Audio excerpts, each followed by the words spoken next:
psychology, William James. You'd have to go back and how do you undo all of that? The Maslow's hierarchy of needs and the six human needs, all of that has been predicated upon calling it a subconscious mind.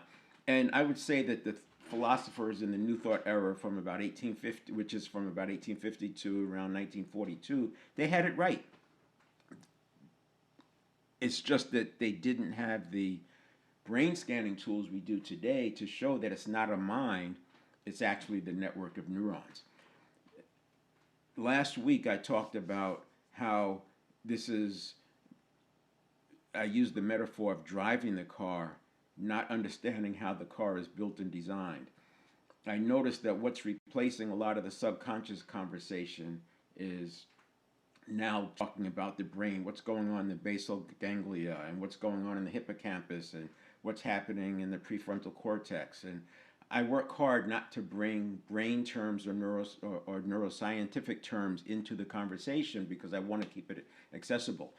I would argue that while all of that around the brain and the parts of the brain and when they engage is accurate, it's all neurons, and neurons behave the same way. So we don't need to confuse it with talking about the parts of the brain if you understand how neurons behave and how you can change neurons, because you can change the neurons wherever they are. So that's why I go back to that. That's why this neuroplasticity is an important topic. I'll probably stay on this for a couple of days because it is so important. I was going to talk about priming, and let me bring this up. I was going to talk about, I talked about beliefs yesterday. I'll talk about neuroplasticity today. This is all step one in the 7-step reset. Talk about priming and then mindset. But I'll see where I go today with neuroplasticity, and I may stay there. Let me first bring up this slide for the 7-step reset.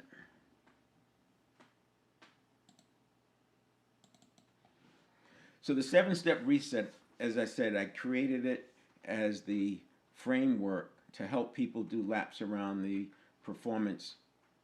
7 performance areas. It's helpful to have labels for things, and it's also helpful to have a roadmap. So when I use the 7-step reset, as also when I use the 7 performance areas, I use them as roadmaps so I instantly can see where a person is. Once I can see where they are, it makes it easier to decide what to do next. So if a person gets stuck in the so in the 7 performance areas, mental, physical, spiritual, emotional, I'm always paying attention to how are they doing in the mental part, the physical part. And the physical part is very broad because most of what we do is dealing with neurons, and neurons are physiological and neurobiological, but a large part of that is physiology. And then I look at them from a spiritual standpoint, where they are spiritually, not spiritual as in the spiritual sense, but in the higher self. Right? I would say our higher self interacts with the real spiritual realm. So I don't deal with the spiritual realm. I stop it here at the higher self, and then that way people can do what they do from the spiritual self. But if you are living by faith, if you are living into whatever spirituality, I would say having agency precedes that. If you don't have agency and you can be hijacked at any time, then it's difficult to rely on living by faith because you'll fall off of that. I'll leave it there. But the point is, I'm looking at where they are. So look at spiritual as awareness of awareness, right? Self-awareness and then awareness of awareness. And that's like consciousness. So I'm looking at that, and then I look at the emotional part. If they're being triggered very easily, if they're reacting to some words and they're not able to let it go, and then they go down that little rabbit hole. And I'm not talking about big stuff. I'm talking about within seconds. If they have to go down this thing in seconds, they're more easily emotionally charged at that point in time.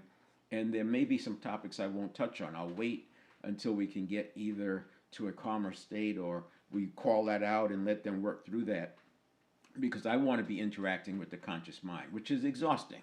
It's exhausting because the subconscious network of neurons processes information at 11 million bits per second. The conscious mind processes at 50 bits per second. So you can imagine the difference between those two. The subconscious is firing stuff off, and the conscious mind is just trying to keep up. Uh,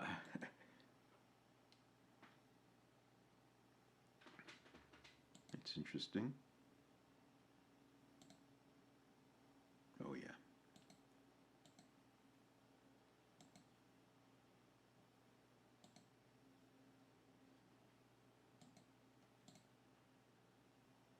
Okay, so didn't realize I didn't have this up.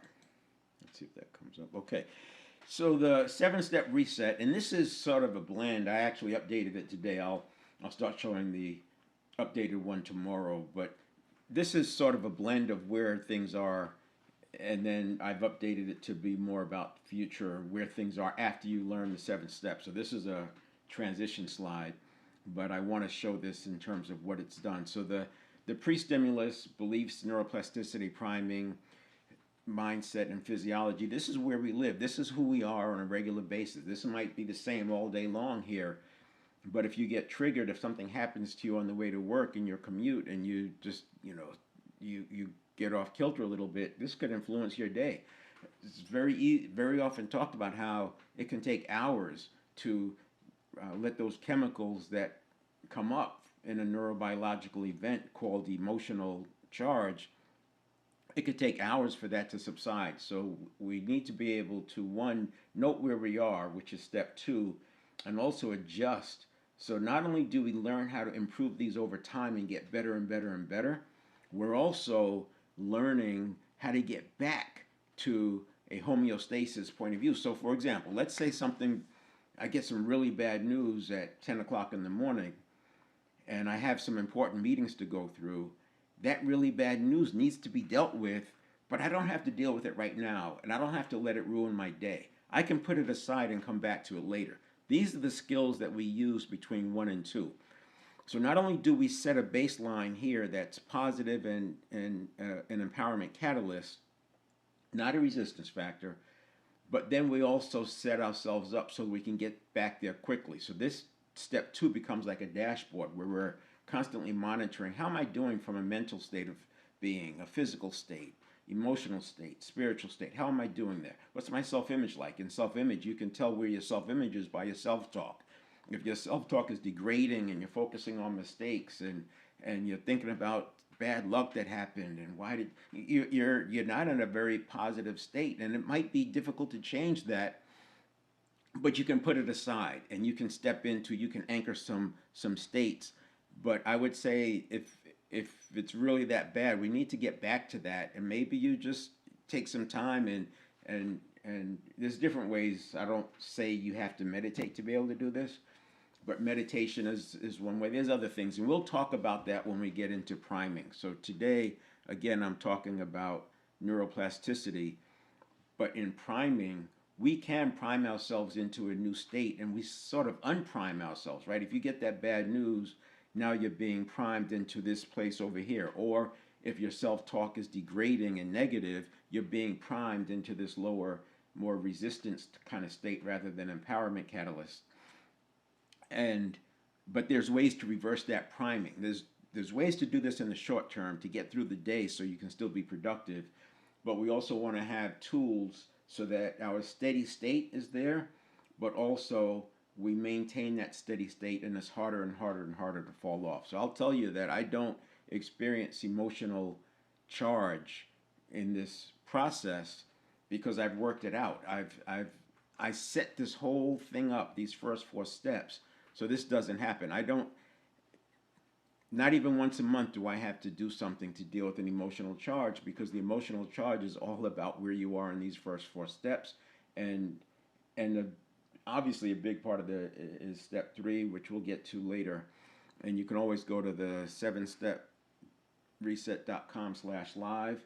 And on that page, I have recordings of some of these steps. Eventually I have all 7 recordings out there, but you can also look at previous talks that I've done for for more content about that. So and then we get to step 3, which is the conditioned reaction. This is where most people live, and then they let their reaction become the response.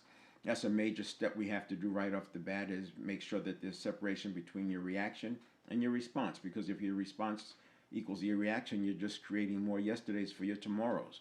And that's where triggering comes in. You can actually see it real time when a person is triggered, like the videos, or a person is triggered, and you can see that they're not even thinking. It's not rational, and rational information doesn't take root because they're just being triggered. It's all an internal experience. And if you're ever around a person who's in that state of being triggered and they can't do anything, and then you throw in a different stimulus, maybe a dog starts barking at them, or something happens that re-triggers or changes the trigger, it's like they completely let that go and go over to this other thing. But when you try to talk to them rationally, it doesn't work. I remember one guru would talk about, when they would get there, he would just throw water on them or something crazy like that to just completely break their state. But I don't want to rely on external things to come in and change our state. That's why we do the 7-step reset. And then if you need to do an emotional modulation step, then we do that. That's step 5, and then you can take action. So we don't want to have our conditioned reaction equal our response, and we don't want it to equal our action, unless it should. Obviously, if we're being attacked by a tiger on the Serengeti, we don't want to have a gap here. We want this action to be right away. But for most of us dealing with business and such and emails, I mean, the email has already been sitting in your inbox for maybe an hour or more. Reading it now, yes, you may feel like you have to do something about it right now, but it could already be a day old. So we don't have to act on it right now. And this is why you want to have these 2 steps in between your reaction, or between the stimulus and the reaction, and then the action. And then step 7 brings us back to mindfulness, because as I say up here, you can't stop the 33,000 daily stimuli, but you can have them working for you. I call that the automaticity. And since that next stimulus is coming potentially in a second or two, right? 33,000 daily stimulus response cycles, and you're awake about 65,000 seconds. That next one is coming pretty quickly. And that's why we have to return back to mindfulness, and that's managing this 712, 712. This is the loop, 712, 712. This is what we control. We don't control what comes to us, but by controlling the 712, we get command over the 4, 5, 6.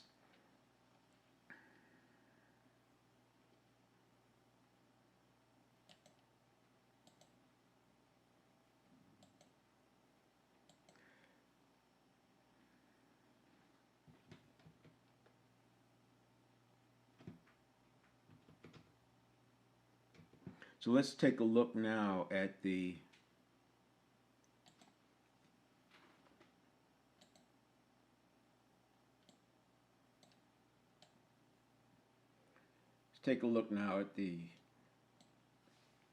neuroplasticity.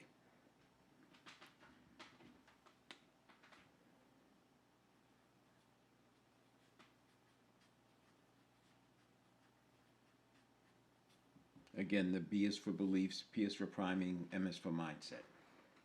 And then in the middle we have physiology. So neuroplasticity is the network of neurons. And in that topic, there's 3, I say I don't like to bring in neuroscience terms. It's hard to get away from it when I'm talking about neuroplasticity. But we have neurons, we have the synapse,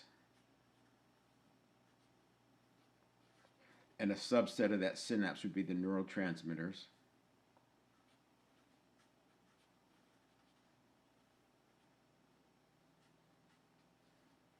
So the synapse is the neurotransmitter. It's what allows one neuron to connect to another neuron. And then we have myelin. And I would add the term that applies to all of this, but I'll keep it a separate term, synaptogenesis.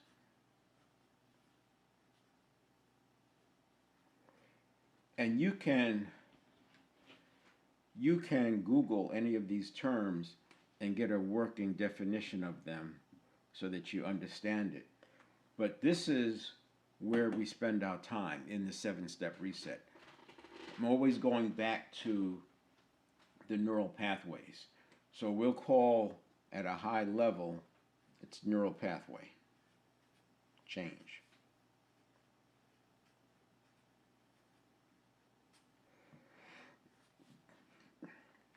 So we like to say in neuroplasticity that the brain we're born with does not have to be the brain that we die with. Neural pathways make up most of the brain. I already mentioned about the basal ganglia, the hippocampus, etc. It's all neural pathways, and neurons behave the same way at this level, as well as the neurotransmitter behaves the same way. So understanding the different parts of the brain is not necessary. The same way understanding the difference between a throttle body and what the turbocharger does, and what the difference is with 2 valves per cylinder or 4 valves per cylinder, that doesn't matter in terms of getting in the car and driving the car. You can even drive a car at a high performance level without understanding those things. Now, if you're the mechanic, obviously you have to understand that. But for us, managing our day and getting through our day, and specifically the topic around these live events, which is crushing anxiety, stopping the spiral before it starts, we don't have to pay attention to all of the individual things, but I do bring them up so that we understand it.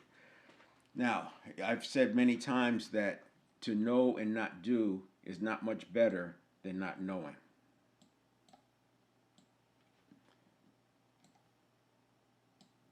To know and not do is not much better than not knowing. I actually say to know and not do is to not know. It's not actually accurate, obviously, but I think it paints the picture. And it does say that, hey, we need to be focusing on doing. To start painting this picture around neuroplasticity, so the subconscious, what people call a subconscious, I don't call it a mind, but the subconscious, I'm saying, is actually the network of neurons. If you made a list of what does the subconscious do, you can Google it. What does the subconscious do? And then you make another list. What does the network of neurons do? Now, depending on your search history and all that, see, I probably see different things in my search history than you do in yours, because I look up a lot of this content. But if you look at what the network of neurons does, or you can look at it individually, the neurons, the synapses, the myelin, synaptogenesis, neurotransmitters, how does that all come into play? And then I'd probably add another one on here, deep practice.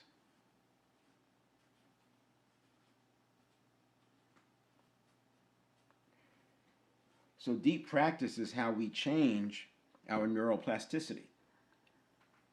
The habits reside in the network of neurons. So if you want to change your habits, you are literally saying you want to change your network of neurons. So it makes sense to know how to change the network of neurons. Now, the neurons, we have 100 billion of them. 20 billion are in the prefrontal cortex. And the prefrontal cortex was mostly formed from 19 to 27. But the majority of the conditioning happened from age 0 to 7. It happened from age 0 to 7 because children at that age, and especially 0 to 2, they're in the theta state, so they don't have to work for it. Everything just goes in. This is why language is so easy to learn for small children and young children.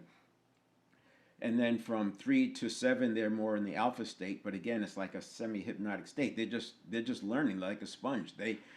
If you have children and you watch the children stand like you, they use your mannerisms, they speak like you, they just picked it up. Stuff that you never wanted them to learn, they picked up, because that's their job from 0 to 7.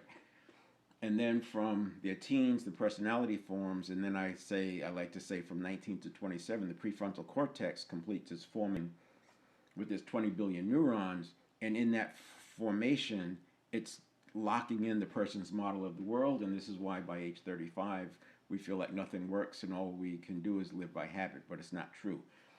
What is true is that in our 20s, when we're still getting more development of our 20 billion neurons, there's an abundance of neurotransmitter. And that abundance of neurotransmitter makes it easy to set habits. This is why willpower, in my opinion, is more easily accessed in our 20s than it is in our 30s. By the time we're in our 30s, willpower wanes throughout the day. It does too in the 20s, but you don't notice it as much. Willpower wanes with decision making. Willpower is actually reverse correlated with correlated with HRV. So as HRV goes up, your willpower goes up, and the more you can do by habit, the less you have to rely on willpower. That's a big takeaway. If 95% of everything we do is done by habit, I don't want to change that. I'm not trying to get to 60% by habit. But what I would like to get is to have my habits working for me. The automaticity, I want the automaticity working for me. And so creating habits that are aligned with my life design and my vision, it just makes sense. So what do these things do?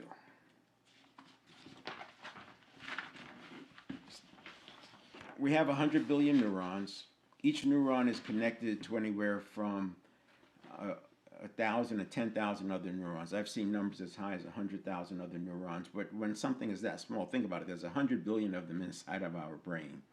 It's like, how do you even see that with the most powerful microscope? I obviously they do, but to argue whether or not it's connected to 1,000 versus 10,000 versus 100,000, we're talking about trillions of connections regardless, and trillions of connections make it a non-issue for this topic, at least at this level. So the neuron, I'm not going to draw these the way you see them in science books, but you can go look online for an image of a neuron. But the neurons make up one part of a neural pathway. Now, the reason I talked about each neuron being connected with 1,000 to 10,000 other neurons is that if you think about making a step, if I make a step from here to there, I'm probably engaging thousands and thousands of neural pathways just to make that step. To say what I'm saying right now, I'm engaging thousands of neural pathways. Remember, there's trillions of them. So it's nothing to be engaging thousands of them. But the neurons are not a neural pathway.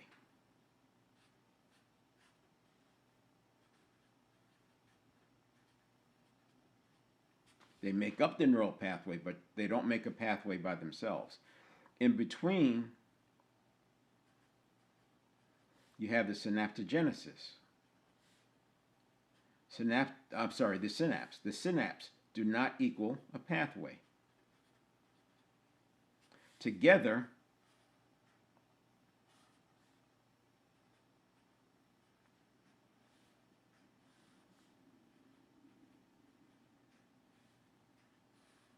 you have a pathway. So when you start talking about changing a habit, we are talking about changing the pathway, but not just the pathway. There's thousands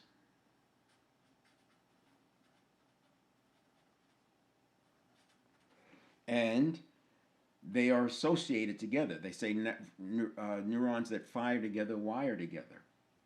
So you have thousands of them, and they make up associations. This is why it's so hard to break a habit, because you have these associations, and then you have what I call the latent or dormant association. So you can change the habit at the surface level, but then you get triggered, and now you have associations coming in that are at a lower level, and they get you right back in. This is where the person falls off the wagon. They were making progress, and then they're back where they were before. And this goes over and on and on and on. So I don't advocate breaking a habit. What I do advocate is replacing the habit. And here's why. And this is the important point. If you take anything away, I hope you take this away. That the synapse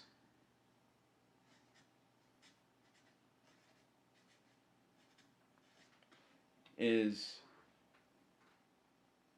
finite.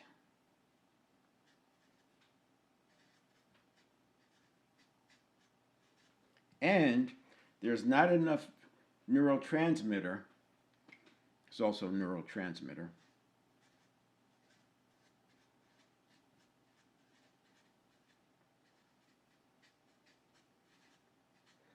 there's not enough neurotransmitter to go around for all the neural pathways. So there's another part of this. When a neuron, so we have another pathway.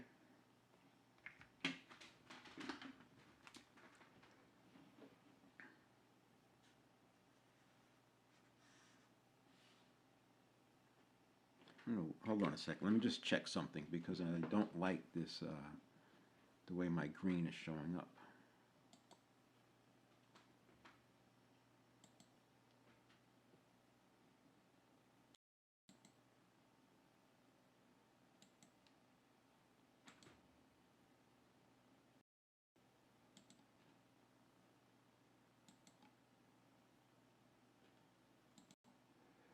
Okay.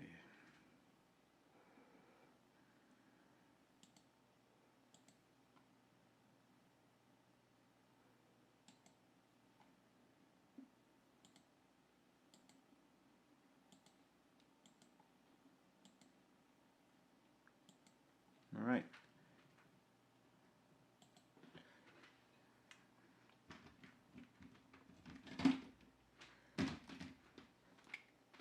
So we have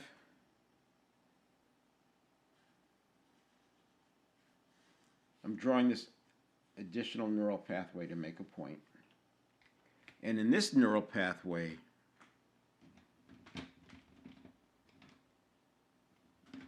we have a lot of neurotransmitter.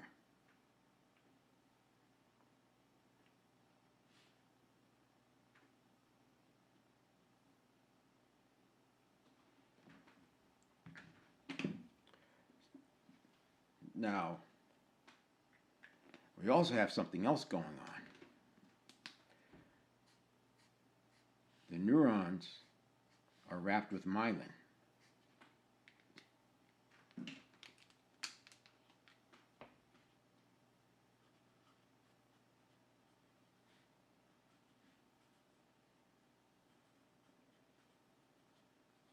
So this is a strong pathway, high neurotransmitter and high myelin.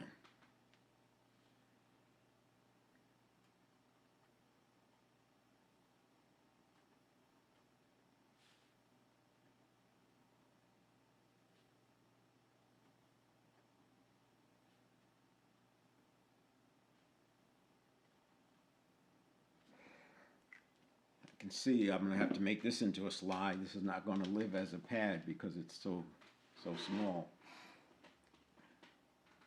Strong neural pathways are associated with habitual patterns.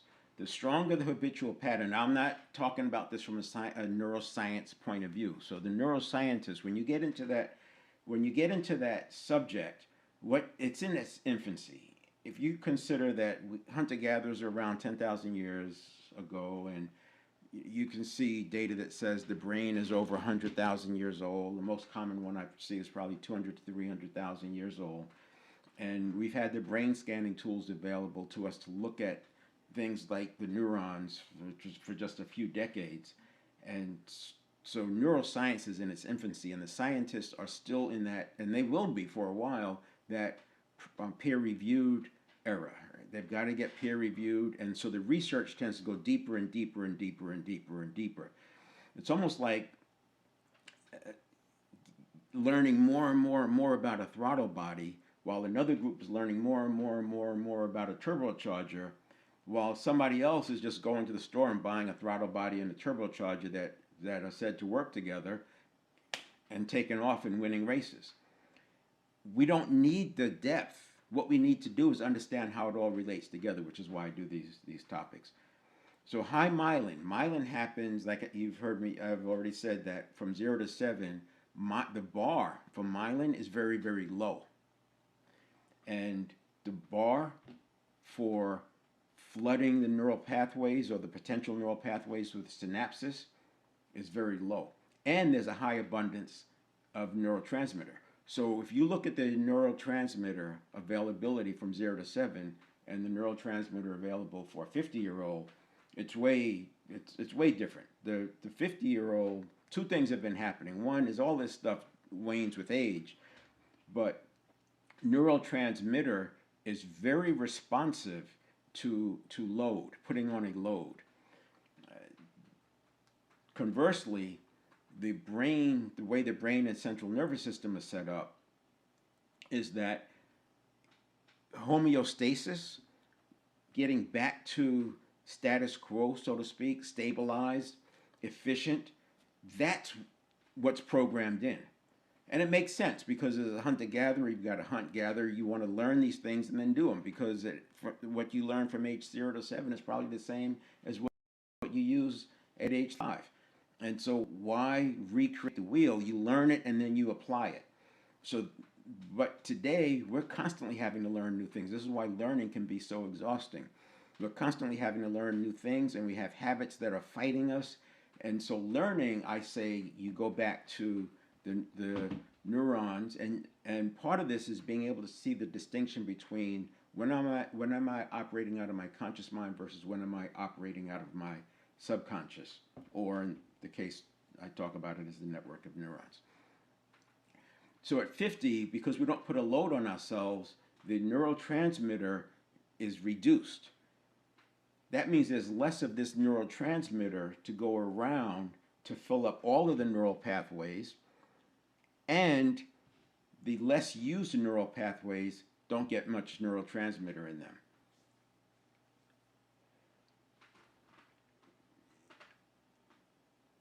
The other thing that happens is when neurons get wrapped with myelin, they fire faster, with more strength, and with more accuracy. And what do I mean by accuracy?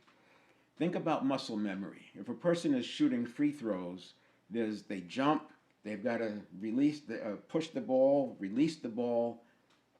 All of those have to be coordinated. If you mistime them, you'll miss the shot.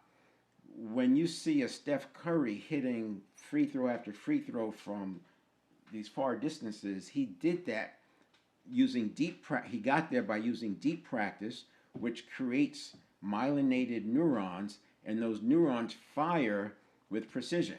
Now, I've read that a neuron fires, as long as it's firing between plus and minus 4 milliseconds. So you have an 8 thousandths of a second range that the neuron can fire, and as long as it's within that range, it's going to execute the step.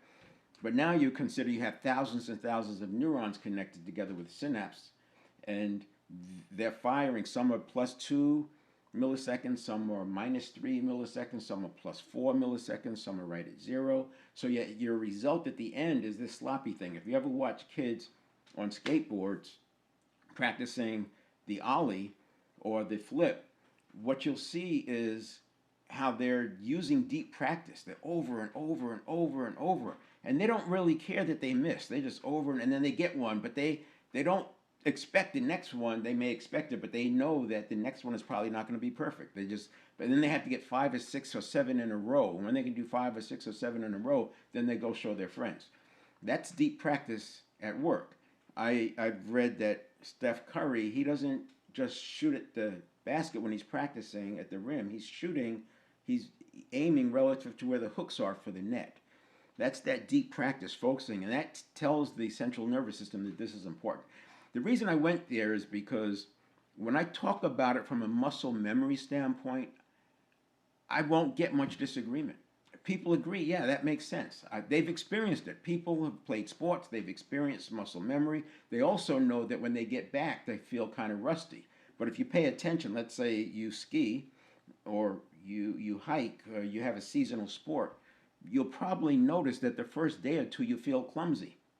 Like if you're hiking and you're scrambling, you may feel unsteady on some terrain, but within a day or two, it's like you're back. What happened? With skiing, The first day out, it's like I feel so sloppy. The timing is off. You even struggle sometimes just to get yourself set up. Whereas at the end of the season, you're off the lift and gone. That process is called synaptogenesis. The neurotransmitter leaves the dormant neural pathways and goes to the neural pathways that the system is deeming important. This is why there's so much muscle memory with deep practice.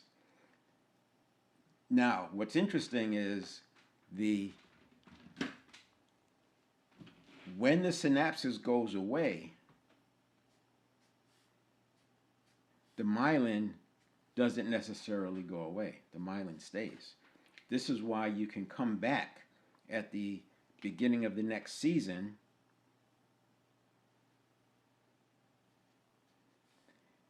and it comes online very quickly because the system puts neurotransmitter back into that neural pathway. And now it equals a pathway again. When you get this concept at the muscle memory level, which should come pretty quickly because we all think about muscle memory, and I'll tell you it's not muscle memory, it's nervous system memory. Most people can get here pretty quickly. Once you can get here, the big leap that you have to make, but it shouldn't be a big leap in actual practice, is to recognize that the same neuron behavior is at play with my actions and my thoughts and my speaking. In other words, cognitive processing is physiological. It's neurons and neural pathways. It's not the conscious mind. There's a reason the conscious mind processes at 50 bits per second and only 5% of our lives is being governed by that, whereas 95% of our lives are being governed by the habitual patterns and network of neurons. That processes at 11 million bits per second. And you can see what's going on here. It's energy that's flowing through the neural pathways, and that's why it's so fast. Conscious mind can't keep up. But what we can do is create the automaticity so that what we get is aligned with our life design. And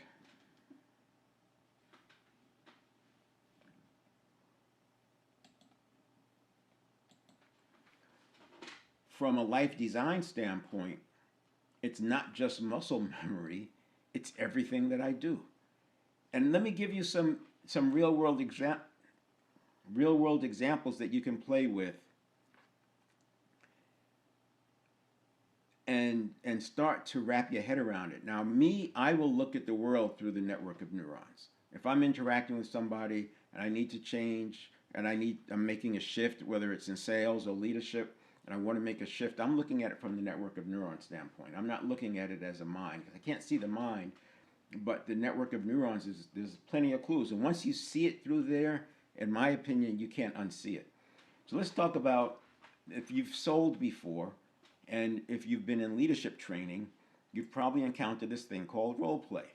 And many people don't like role play, but when you talk to the best of the best, when you talk to the salespeople in the 90th percentile, virtually everyone I've ever spoken to has said that they practice. And they practice out loud. They practice their presentation and they practice their presentation out loud. Now on the surface, you might think, well, why? Well, to know and not do is to not know. Using this model that I'm talking about, where do you think rehearsing the sales presentation inside my mind quietly, where do you think that resides? Majority. Is that in my conscious mind, or is it that largely in the network of neurons? I would argue that it's in the conscious mind. If I practice out loud, speaking, what am I doing? I'm engaging some of my neurons because I have to speak. I'm engaging some of my neurons. If I role play with somebody and they're throwing me ideas and red herrings that I have to respond to, I'm now building those neural pathways up as well. So I'm working on the neural pathways that cause me to think and respond. And that's back to my 7 steps. So you can see this is happening. It's happening between 3 and 6. Reaction, response, what my response should be, or what it seems like it should be, a check-in for emotions, and then my action. But that can happen inside of a half a second. Can happen inside of a quarter second if you let your reaction equal your response and your action. And that's not what we want to do. We want to have that pause. And it's only a quarter second or a half second pause. It's not even noticeable. A quarter to a half second pause is not even noticeable, but that's enough time for the network of neurons to hand off to the conscious mind useful information to enhance the response and the follow-up action. Now, to make this real, I go live every day. Why do I go live every day? Obviously, there's something, I have a message I want people to get. But check this out. What am I doing every day when I go live? I'm speaking. Now, I'm not just speaking. I'm speaking to a live audience. I'm streaming to 5 different platforms or pages.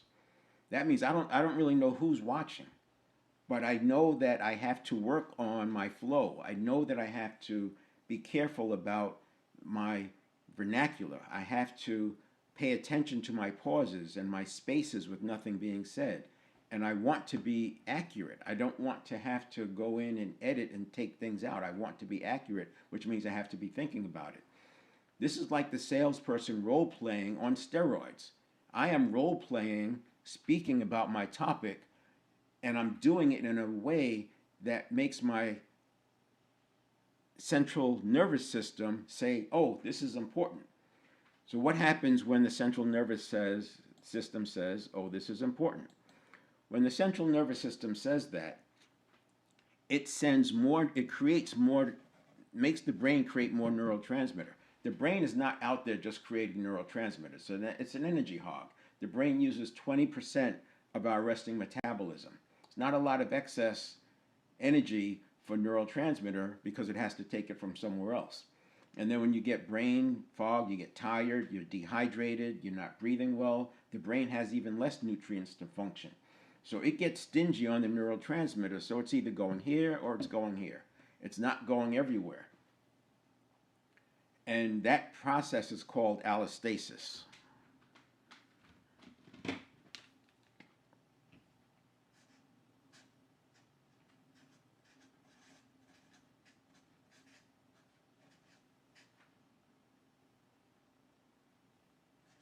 Similar family to homeostasis. Homeostasis is wanting to get stable at a status quo view.